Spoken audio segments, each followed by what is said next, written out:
Você que trouxe sua Bíblia, o seu aplicativo, abra aí João 3:16.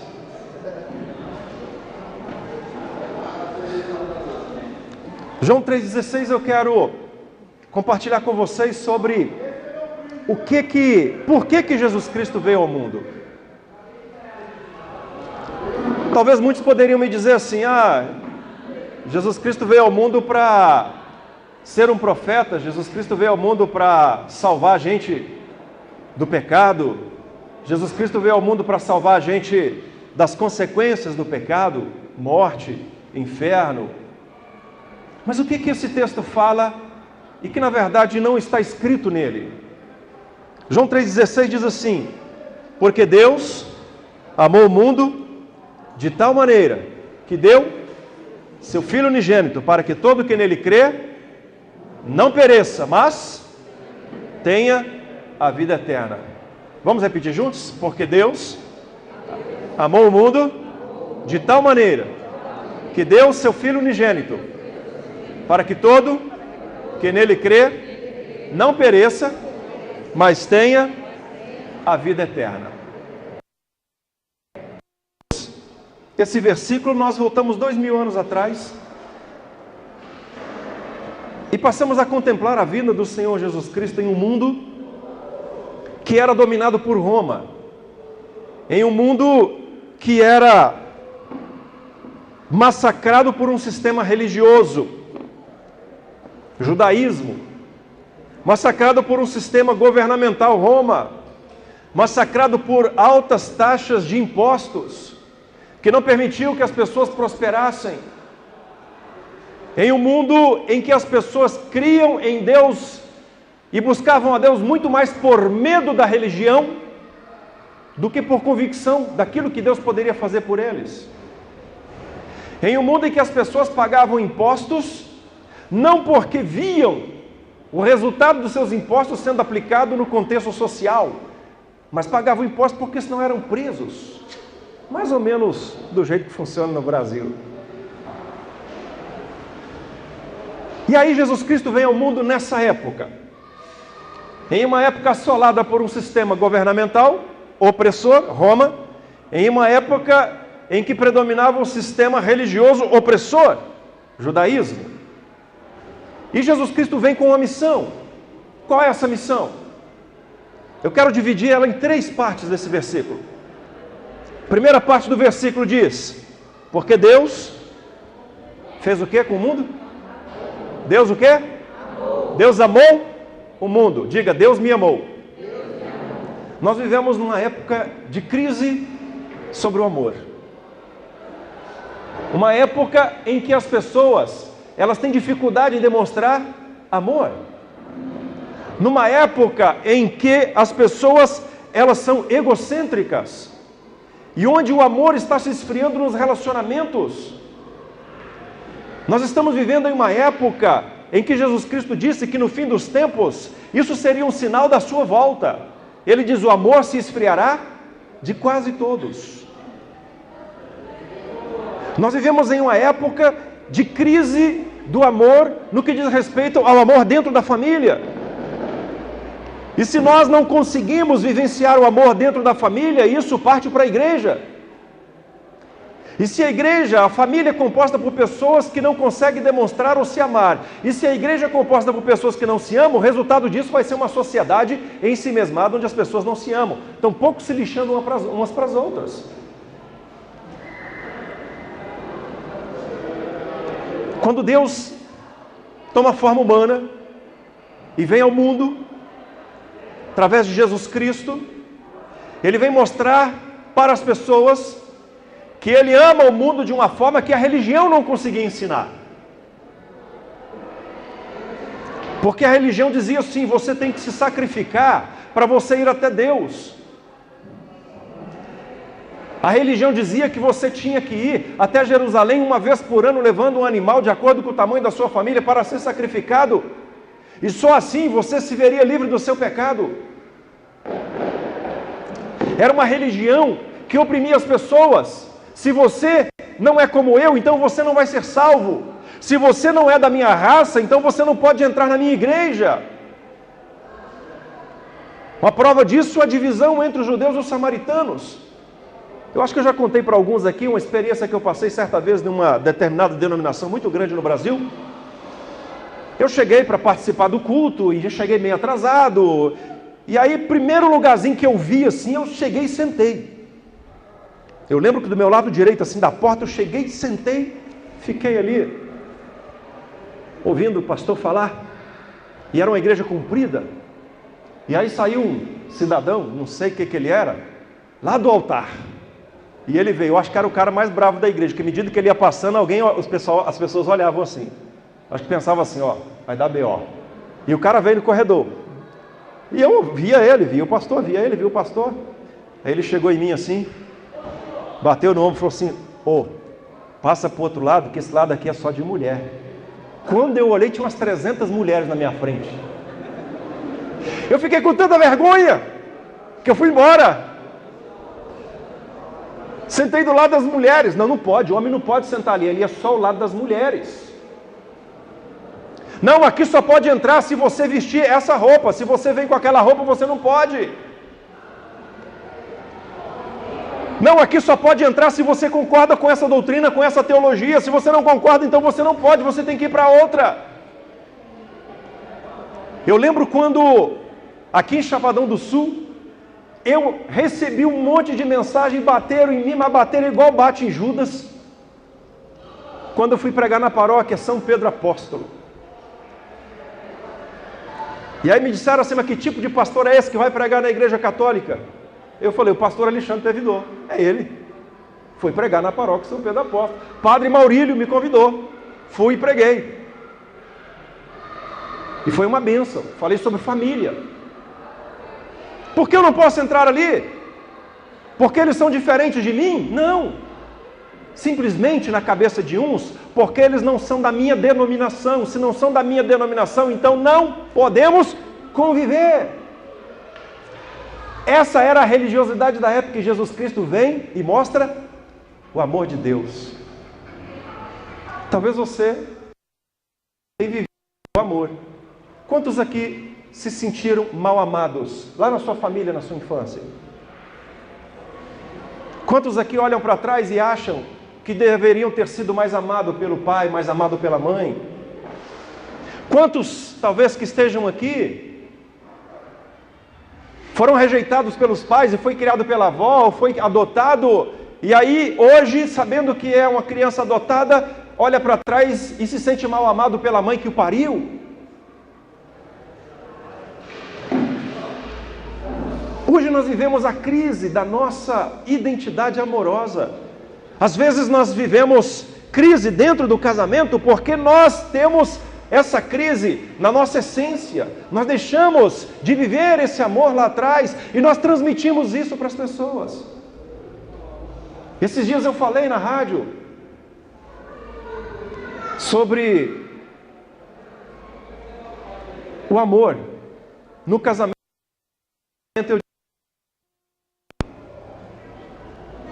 Se você não tem amor próprio, você jamais vai conseguir amar alguém se você não tem capacidade de se amar. Como que você vai transmitir amor em um casamento se você não se ama? Você não vai conseguir compartilhar uma coisa que você não tem. Como é que você divide zero? Zero dividido por zero é o quê? É zero. Dizia o professor, que gosta de cálculo. Zero dividido por zero é zero. Se você tem zero amor, como que você vai dividir com o seu esposo algo que você não tem? Mas o texto diz, porque Deus amou o mundo de tal maneira, Jesus Cristo veio. Jesus Cristo veio para mostrar para você que você é amado por Deus. Jesus Cristo veio para mostrar para você que Deus se importa com você. Jesus Cristo veio para mostrar para você que independente do mundo inteiro te abandonar, Deus te ama e jamais vai te abandonar. Jesus Cristo veio ao mundo para mostrar para você que se você está aqui, você é fruto do amor de Deus. Deus te criou, Deus te fez.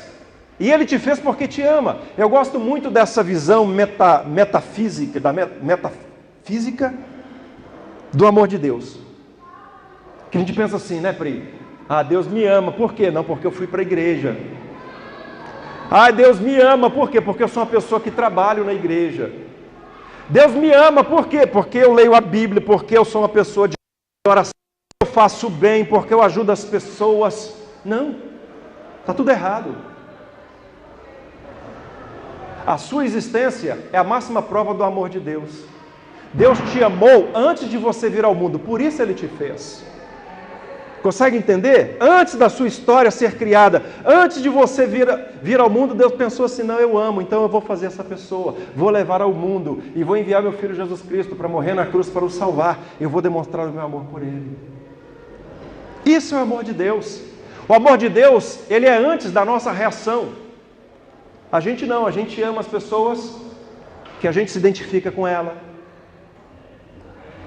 A gente ama as pessoas porque a gente acha alguma qualidade nela que merece o nosso amor. A gente tem sempre um porquê do nosso amor. Deus não. Na verdade, Deus não teria motivo nenhum para nos amar. Somos falhos, pecadores, desobedientes. A gente costuma orar só quando a vaca vai para o brejo. A gente costuma afirmar na igreja e ir para os cultos só quando a gente está precisando que Deus abençoe as nossas vidas. A gente tem costume de ler a Bíblia e de colocar o joelho no chão só quando a coisa fica preta e não tem mais solução para a nossa vida. A gente só procura Deus quando a gente já desperdiçou todo o nosso dinheiro nos médicos.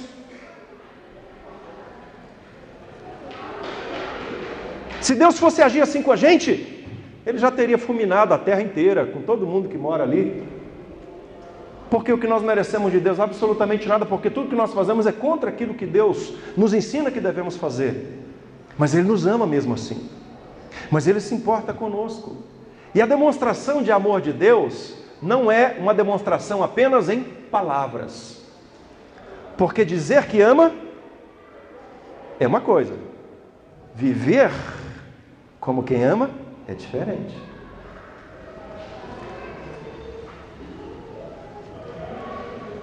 Eu já conheci muitos maridos no meu ministério que eu aconselhei que diziam que amavam a esposa e traiu.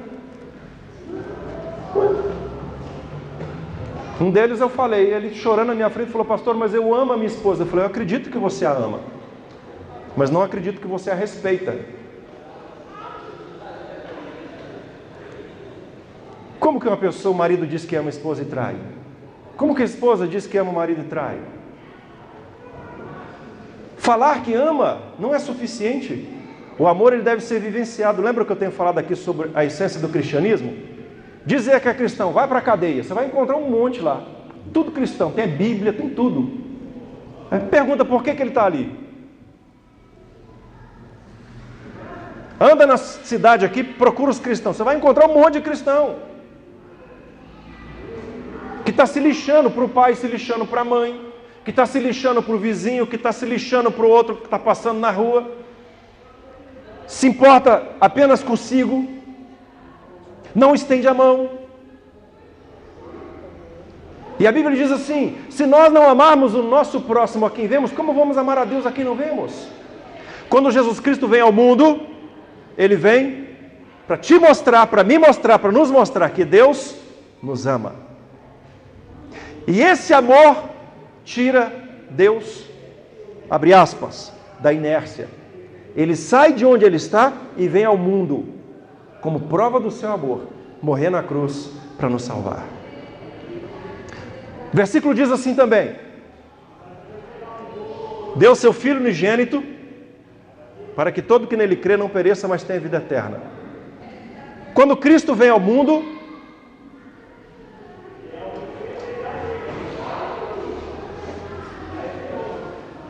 Ele vem para mostrar, para mim e para você, para mostrar para a humanidade, que Deus, Ele está disposto a dividir o que Ele tem de melhor com você. E pensa num trem difícil que é dividir. Pensa num trem complicado que é você repartir. Numa sociedade, no mundo em que nós vivemos, egoísta. No mundo egocêntrico. No mundo onde o que importa é o que eu ganho. No mundo onde a máxima que predomina é: venha a nós. Eu não quero ir a ninguém. Eu quero que venha até mim. Nós vivemos num mundo onde o capitalismo, não vou reclamar do capitalismo, acho que o capitalismo é uma boa. Mas infelizmente os capitalistas, eles aprenderam de forma equivocada a serem capitalistas. Segundo estudiosos, 50% de toda a riqueza do Brasil está concentrada na mão de 5.000 famílias. E aí existe uma revista que ela é especializada em publicar por ano os mais ricos do mundo. Forbes, não sei, né? Um negócio assim. Os mais ricos do mundo. E aí eu te pergunto, qual seria a vantagem de o seu nome estar ali entre os 10 mais ricos do mundo? Enquanto você liga o seu canal de televisão e assiste aquela propaganda do Médicos Sem Fronteiras. Quem aqui já assistiu? Médicos Sem Fronteiras. Já viram? Que proveito tem você estar ali entre os 10 mais ricos do mundo? E você olhar para o seu país vizinho, para o seu estado vizinho, ou para quem sabe a periferia da sua cidade e ver pessoas morrendo de fome? De que adianta eu estar entre os 10 mais ricos do mundo e eu não conseguir compartilhar isso com pessoas que estão à margem da pobreza? Vi uma matéria essa semana mostrando um dos estados do Nordeste em que a renda per capita ali no sertão é de R$80 por mês.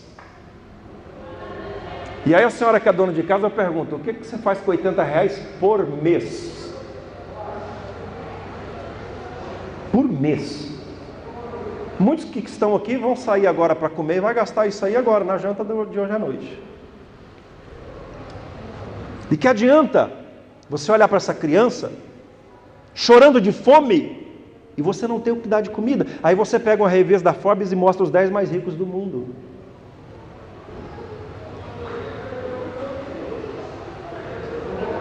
Quando Cristo vem ao mundo, Ele vem compartilhar a salvação de Deus. E eu fico perguntando, precisaria Cristo vir ao mundo? Fala sério. Vamos pensar no processo de salvação. Precisaria Cristo vir ao mundo? A Bíblia diz que Deus pode todas as coisas, sim ou não? A Bíblia diz que Ele tem poder para todas as coisas, sim ou não? Ele fez o universo, o espaço sideral, Ele fez a Canis Majoris, Ele fez os mais de 100 milhões de galáxias que o Hubble já conseguiu descobrir. Deus não precisaria vir ao mundo. Ele poderia simplesmente estalar o dedo, Ele poderia simplesmente mandar um anjo, Ele poderia simplesmente dar uma ordem, tudo aconteceria. Como Ele deu uma ordem há 4,5 bilhões de anos atrás e tudo começou a existir no universo. Mas como nós iríamos entender a importância de partilhar se João 3,16 não dissesse assim: Deus te amou ao ponto de enviar o Filho dele até você, de dividir com você algo de mais precioso que Ele tinha? E aí usa a figura de quem? Do Filho. E remonta isso na história de Abraão. Abraão, com 70 anos de idade, 75 anos de idade, Deus chama ele e fala: Abraão, sai da tua terra, da tua parentela, eu vou te levar para um lugar. Se você for obediente e for para esse lugar, eu vou fazer de você uma grande nação. Ou seja, a sua mulher Sara, quem amas, que é estéril, ela vai engravidar. E Abraão sai e passam-se 25 anos até que Sara engravida. A Bíblia diz que Isaac já estava mais ou menos aí com 13, 14, 15 anos. Deus fala: Abraão, ele fala: Senhor, pega o teu filho, teu único filho, a quem amas, e vai para um lugar que eu te mostrarei. Ali você vai sacrificar ele para mim.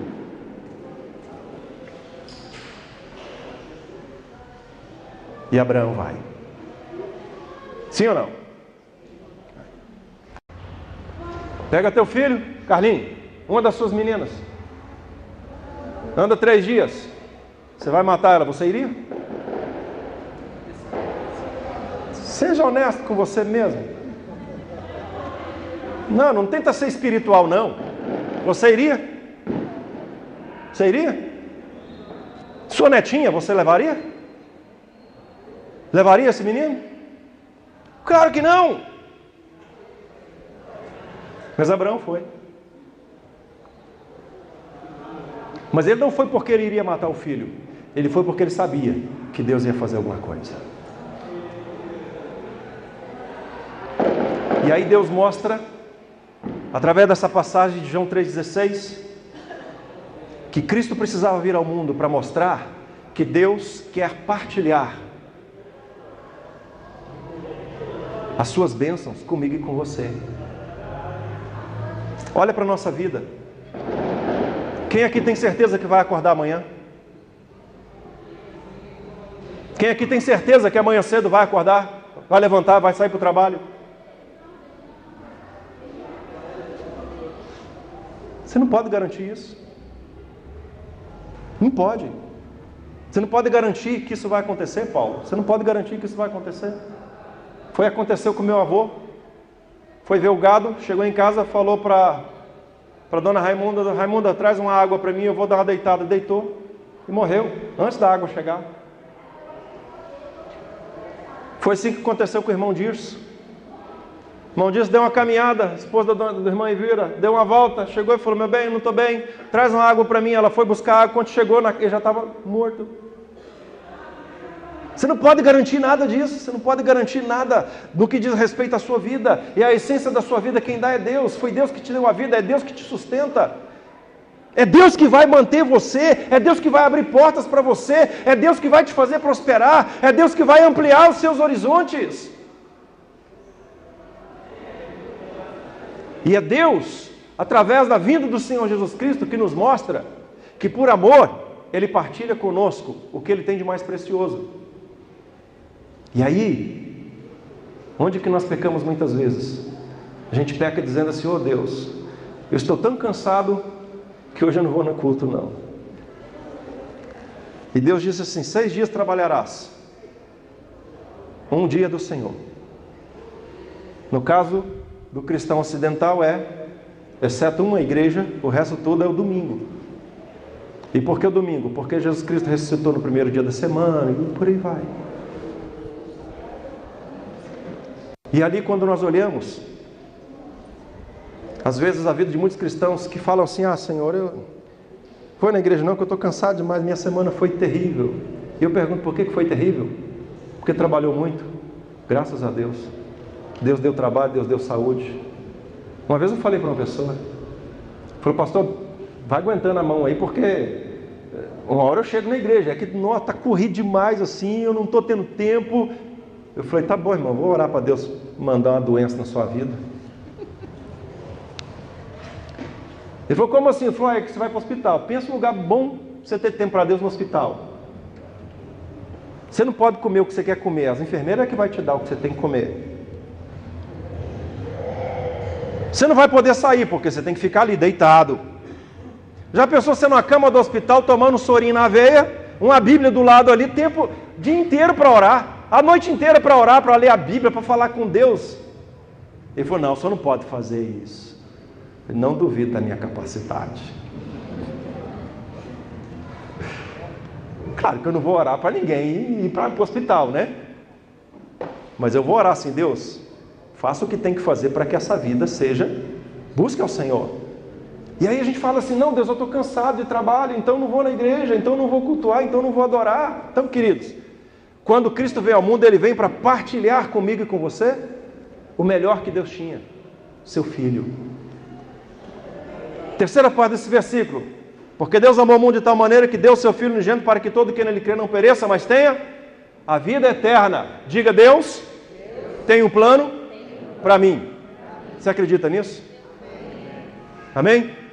Deus tem um plano para nós. Não são os nossos planos. Não é o seu plano, Luana. Não é o meu plano.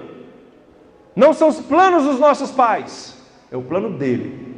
E acredite, o plano de Deus sempre é melhor. The best. Sabe por quê? Porque Deus sabe o que vem depois da curva, Adenauer. Você só sabe que está na placa ali, diminua a velocidade, curva acentuada à esquerda. Deus já passou por ali porque foi Ele que fez a estrada. Deus sabe, Aline, onde você vai trabalhar depois que você se formar. Vai ser minha advogada preferida. Vai defender todas as minhas causas. Você não sabe. A gente não tem o costume de dizer assim, poxa vida, quem diria que a gente chegaria aqui? Não diria. Se você me perguntasse em novembro do ano passado, eu não diria que eu estaria aqui, e hoje estou aqui.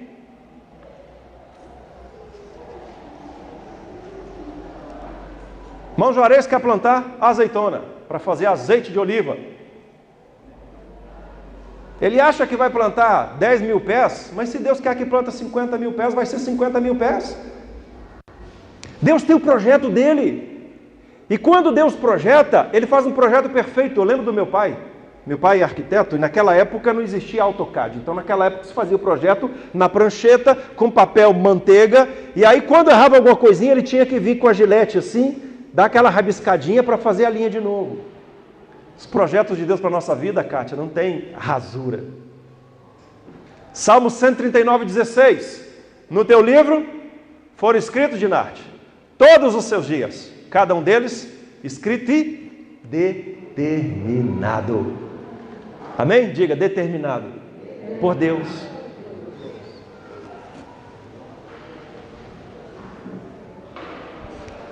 Deus tem um plano para nós. E não é um plano pequeno, não. É um plano que envolve a sua vida nessa terra. É um plano que envolve a sua vida eternamente. Porque a Bíblia diz assim, de que adianta ganhar o mundo inteiro e perder a sua alma? De que adianta você ser o melhor doutor? Você forma agronomia, faz seu doutorado, seu pós-doutorado, se torna a melhor agrônoma, pesquisadora e perder a alma. A única certeza que nós temos desse mundo é, sabe qual? É a morte. Essa é a única certeza que você tem, não é? Fala a verdade. Não, pastor, eu não quero morrer. Não, eu também não quero. Ninguém quer. Mas é a única certeza que a gente tem. Então, quando a gente olha para os planos de Deus, os planos de Deus, eles fazem parte da nossa vida aqui nesse mundo, Priscila. Mas é um plano que se estende para a eternidade. Finalzinho do versículo diz, não pereça, mas tenha a vida eterna. Diga assim, Deus me ama. Deus tem um plano maravilhoso para mim. Amém? Porque Deus amou o mundo. Se você tem crise de amor, olhe para Deus. Deus é o único ser nesse universo que não vai te decepcionar, vai te amar em toda e qualquer situação. De tal maneira que deu seu Filho unigênito. Deus partilhou o mais precioso que Ele tinha. Aprenda a compartilhar as coisas que você tem. Aprenda a ter um coração aberto, um coração generoso. Seja fiel a Ele como Ele é fiel a você. Para que todo que nele crê não pereça, mas tenha vida eterna. Aprenda a deixar Deus escrever na sua agenda. Não tem coisa mais maravilhosa do que você acordar pela manhã e consagrar o seu dia a Deus. E a oração do Pai Nosso que Jesus Cristo nos ensinou, uma parte dela diz assim, seja feita a tua vontade, assim na terra como nos céus. Não é a minha vontade, seja feita a tua vontade. O problema é que a gente costuma orar assim, Deus, seja feita a tua vontade, desde que, no meu tempo, do meu jeito, na minha hora e naquele valor que eu quero. Quantas vezes você já foi surpreendido por Deus?